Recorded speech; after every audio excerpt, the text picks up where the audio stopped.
Bonjour à toutes et à tous, dans cette vidéo nous allons voir comment résoudre une équation différentielle linéaire homogène d'ordre 2 à coefficient réel. Et donc nous allons en chercher bien entendu les solutions réelles. Donc on va rappeler le cadre dans lequel nous nous plaçons. Donc A, B et C sont trois réels et A n'est pas nul. On regarde l'équation homogène AY seconde plus BY' plus CY égale 0, bien entendu, égale, pardon, la fonction nulle, bien entendu définie sur R. Et donc c'est la même équation que celle de la vidéo précédente sur les nombres complexes, sauf que maintenant on va en chercher les solutions réelles. Donc on rappelle les deux objets, surtout l'objet principal qui est l'équation caractéristique. Donc l'équation caractéristique, c'est l'équation AR au carré plus BR plus C égale 0. Et on rappelle aussi que si R est un nombre réel, la fonction YR qui a t donne exponentielle RT est solution de notre équation homogène H, si et seulement si R est solution de l'équation caractéristique. Ça, c'est ce qu'on a fait dans la vidéo précédente. C'est exactement la même chose avec les réels. Ça ne change pas. On va énoncer maintenant directement le terme de structure de solution parce que pour beaucoup, pour les deux tiers, ça sera exactement le même que pour les complexes. Ça sera un peu différent quand il y aura deux solutions complexes non réelles à l'équation caractéristique. Et pour ce cas-là, il sera important de bien se souvenir pourquoi est-ce qu'on a cette équation caractéristique et surtout sous quelle forme est-ce que l'on cherche les solutions. Donc on y va directement. Théorème. Donc on a maintenant trois situations. 1. Si l'équation caractéristique a deux solutions réelles R1 et R2 distinctes. Et bien dans ce cas, notre équation H a pour ensemble de solutions le même ensemble que pour l'équation complexe. Donc c'est l'ensemble des fonctions qui vont de R dans R, maintenant on a des fonctions réelles, et qui à t donne lambda exponentielle R1t plus mu exponentielle R2t, avec lambda et mu deux paramètres réels. Encore une fois, on a une structure de plan. Si l'équation différentielle a une solution réelle, double, que l'on va noter R, alors on a exactement, encore une fois, le même ensemble de solutions.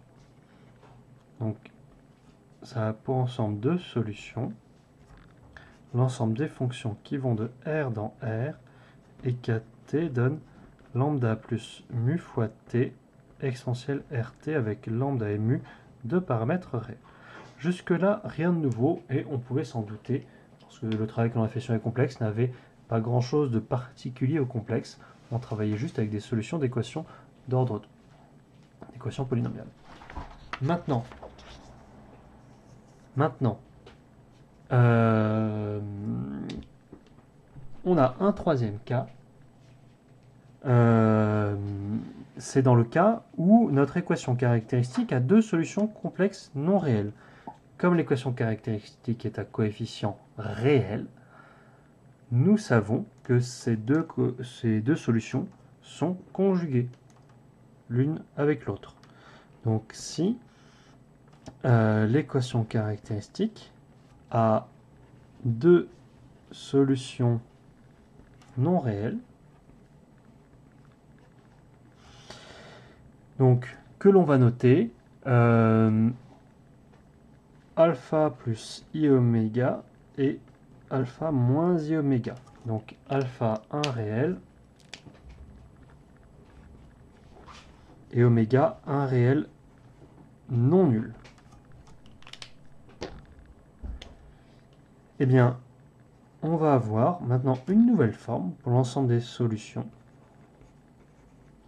de notre équation. et même deux nouvelles formes. Donc, on va avoir des solutions sous la forme fonction trigonométrique fois exponentielle. Et c'est ce qui en physique vous donne régimes, les régimes sinusoïdaux amortis. Donc des fonctions qui vont de R dans R et qui à t donnent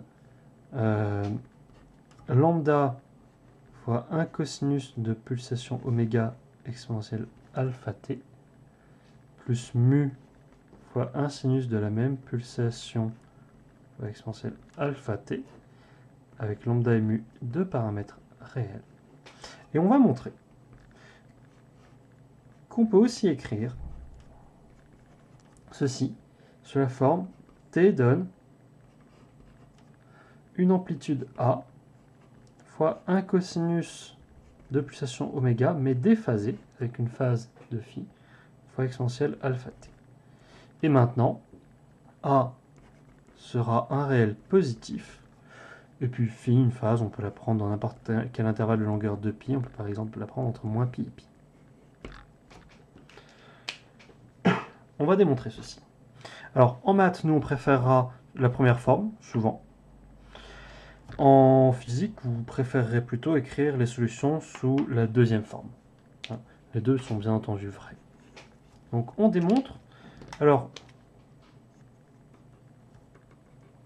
on ne va rien faire pour les 1 et 2. Pour les points 1 et 2, c'est idem. C'est la même chose que pour les complexes.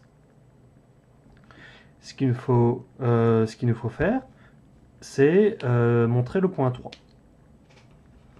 Donc on va commencer par montrer que les deux ensembles sont égaux.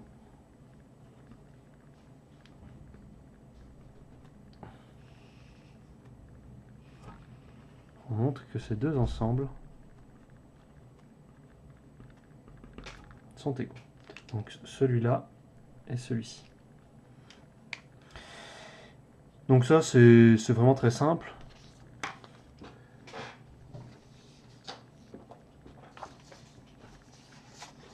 Donc tout simplement, donc dans un sens, si je prends A positif, phi entre moins pi et pi, t1 réel, ben A cosinus de oméga t plus phi exponentielle alpha t, je peux l'écrire par les formules d'addition.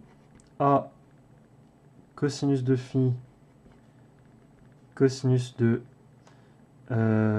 oméga t exponentielle alpha t moins A sinus de phi sinus de oméga t exponentielle alpha t. Ça, c'est un coefficient lambda et ça, c'est un coefficient mu.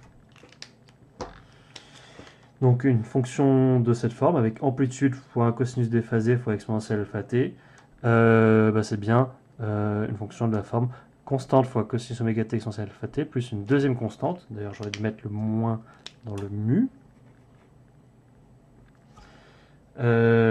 sinus oméga t exponentielle alpha t. On fait exactement la même chose dans l'autre sens.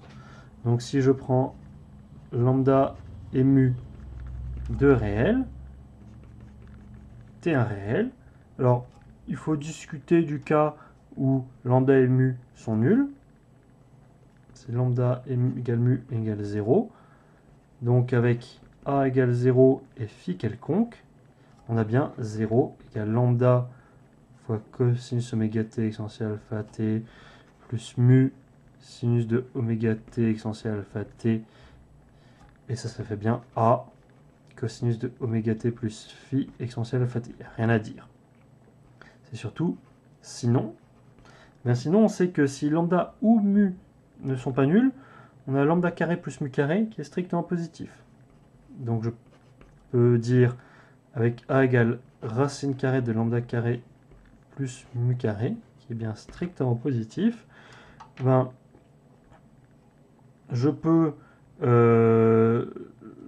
factoriser par a, et donc je sais que j'ai lambda sur A au carré plus, et là on va l'écrire moins mu, parce qu'on a un moins ici sur A, le tout au carré, ça, cela fait 1. Ça fait lambda carré plus mu carré sur lambda carré plus mu carré. Donc ça, je peux l'écrire comme un cosinus de phi, et ça, je peux l'écrire comme un sinus de phi. Donc je fais exactement la même manipulation qu'auparavant. J'obtiens que lambda cosinus de phi, lambda cosinus de oméga t exponentielle alpha t plus mu sinus de oméga t exponentielle alpha t, ça fait A facteur de, j'ai du lambda sur A cosinus oméga t moins mu sur A sinus de oméga t, le tout fois exponentielle alpha t. Là j'ai mon cosinus phi, là j'ai mon moins sinus phi. Donc par les formules d'addition, ça fait bien A cosinus de oméga t plus phi exponentielle alpha t, tout simplement.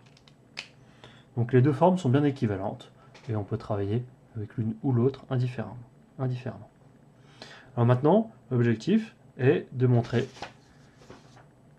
que l'ensemble des solutions réelles de cette équation différentielle, là,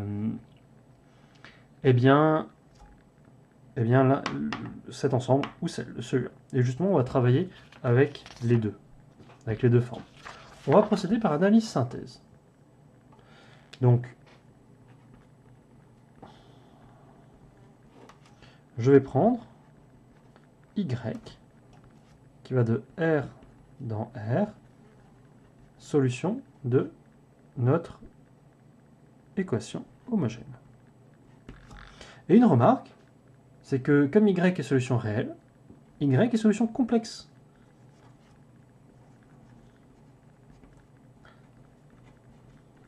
De notre équation homogène.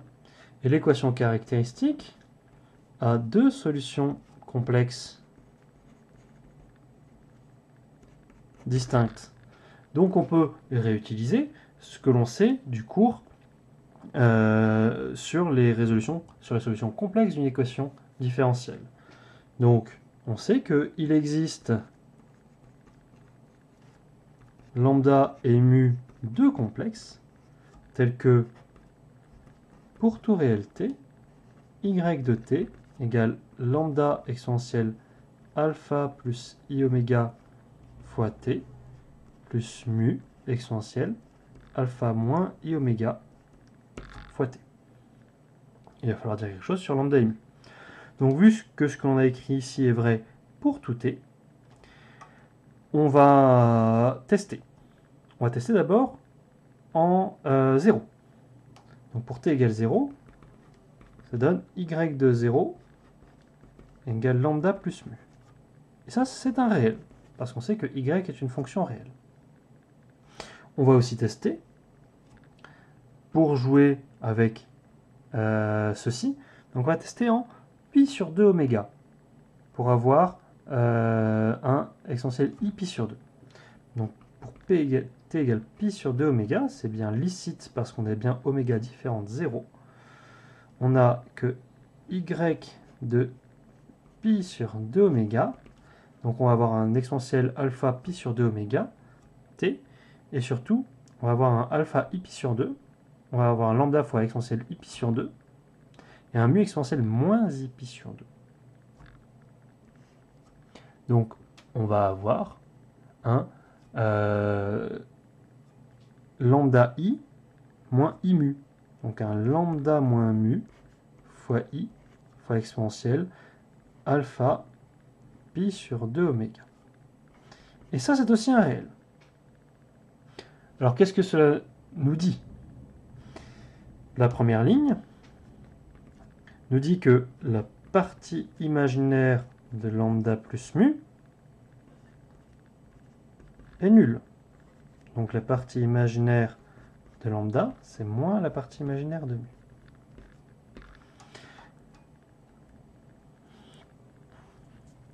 La deuxième ligne nous dit que la partie imaginaire de i fois lambda moins mu est nulle. On a une constante réelle non nulle ici. Et quand on multiplie par i, on obtient que la partie réelle de lambda moins mu est nulle. Donc ça nous donne que partie réelle de lambda égale partie réelle de mu. Bref, on obtient que lambda et mu sont conjugués. On va les écrire sous forme exponentielle. Donc, on écrit sous forme exponentielle ou trigonométrique, c'est la même chose. Lambda égale rho exponentielle ici, avec rho strictement positif, phi entre moins pi et pi. Et donc on a que si t est réel, y de t est égal à donc, lambda, donc rho exponentielle i phi exponentielle i oméga t, exponentielle i oméga t plus phi. Je factorise par exponentielle alpha t à la fin. Et j'ai un plus, donc comme mu c'est le conjugué de lambda, rho exponentielle moins i phi, et j'ai aussi un exponentielle moins i oméga t, donc moins i oméga t plus phi. Et donc j'obtiens par les formules de l'air 2 rho cosinus de oméga t plus phi exponentielle alpha t. Et donc ça c'est bien notre amplitude A, et là on a bien la phase ici. Donc on a bien démontré dans cette phase d'analyse qu'une solution réelle de notre équation différentielle h était bien de la forme demandée. Il faut bien entendu procéder à la synthèse, c'est-à-dire montrer qu'une solution de la forme demandée est bien solution de notre équation différentielle. Et pour cela, on va prendre une solution sous l'autre forme. Hop, phase de synthèse.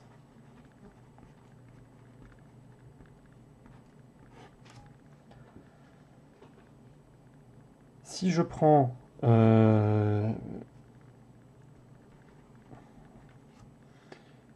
lambda et mu de réel, et je vais montrer que la fonction y qui a t donne lambda cosinus de oméga t exponentielle alpha t plus mu sinus de oméga t exponentielle alpha t est solution de notre équation h. Alors on pourrait brutalement dériver 2 fois et injecter, mais on ne va surtout pas faire cela, parce qu'on voit qu'on a une combinaison linéaire, donc on va raisonner par superposition, vu qu'on a ou par linéarité, ou par stabilité de l'ensemble des solutions homogènes, par combinaison linéaire. Donc, par structure des solutions,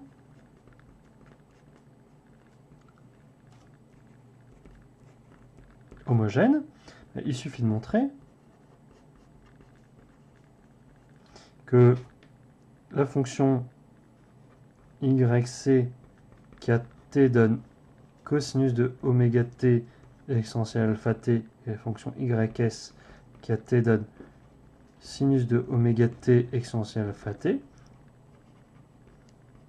sont solutions de notre équation homogène. Mais on peut les voir d'un point de vue complexe.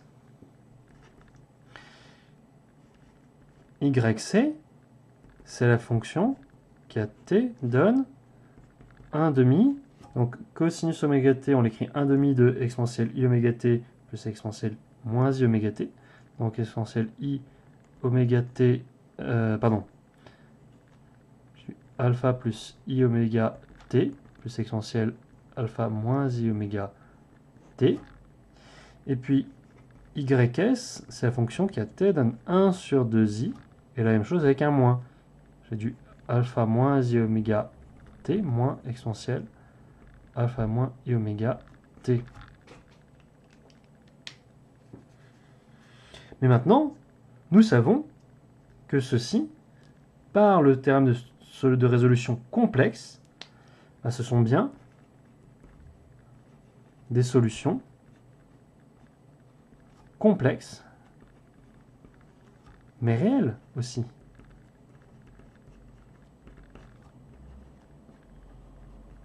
De notre équation homogène. Ça, c'est le théorème de résolution complexe qui nous le donne immédiatement, gratuitement. D'où le résultat, immédiatement, par combinaison linéaire.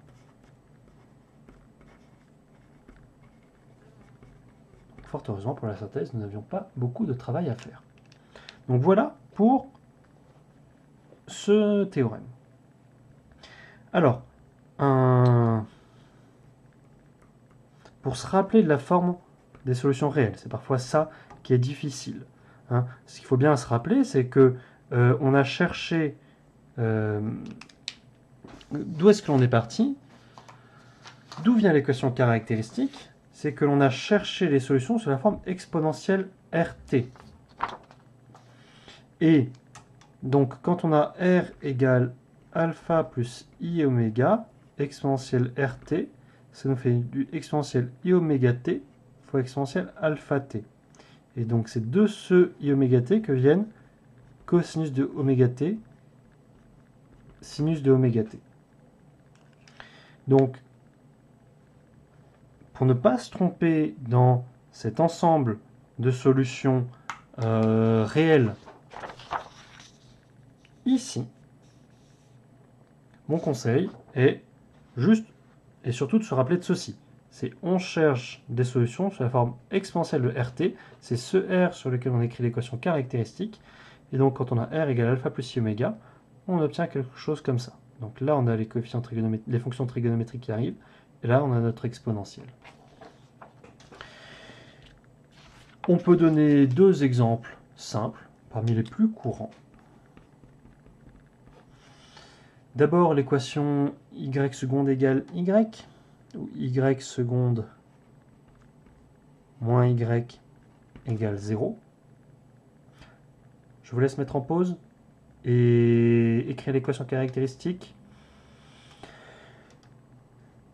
Donc l'équation caractéristique, si vous l'écrivez, elle s'écrit r au carré moins 1 égale 0. Elle a deux solutions, 1 et moins 1. Donc l'ensemble des solutions de, on peut l'appeler H1. Donc le cours vous dit que c'est l'ensemble. Donc je vous laisse mettre en pause si vous devez. Et si vous reprenez, il vous dit que c'est l'ensemble des fonctions qui vont de R dans R et qui à t donne lambda exponentielle t plus mu exponentielle moins t avec lambda et mu de réel. Et on préfère parfois l'écrire comme l'ensemble des fonctions qui vont de R dans R et qui à t donne un A cosinus hyperbolique de t plus un B sinus hyperbolique de t pour A et B de réel. Pourquoi? Quand vous écrivez exponentielle t comme cosinus hyperbolique plus sinus hyperbolique de t et exponentielle moins t comme cosinus hyperbolique moins sinus hyperbolique de t, vous voyez que toute fonction du premier ensemble est dans le deuxième ensemble. Réciproquement, quand vous écrivez les définitions du cosinus et du sinus hyperbolique, vous voyez que toute fonction du deuxième ensemble est dans le premier ensemble. Donc ces deux ensembles sont bien égaux, ce sont deux formes différentes pour les mêmes types de fonctions, avec deux paramétrisations différentes. Et deuxième exemple, très, alors on va dire important d'un point de vue physique, l'équation y seconde plus y égale 0. Deuxième équation. L'équation caractéristique, on l'a déjà vu, je vous laisse mettre en pause si vous avez un doute. C'est bien entendu l'équation r au carré plus 1 égale 0, qui a deux solutions, i et moins i, immédiatement. Et donc là, on revient dans le cadre de ce que l'on vient de faire. Donc l'ensemble des solutions de notre deuxième équation est immédiatement l'ensemble des fonctions qui vont de R dans R et 4t donne, donc on a un coefficient alpha égale 0 ici, oméga égale 1, donc on a un lambda cosinus de t plus mu sinus de t pour lambda et mu réel.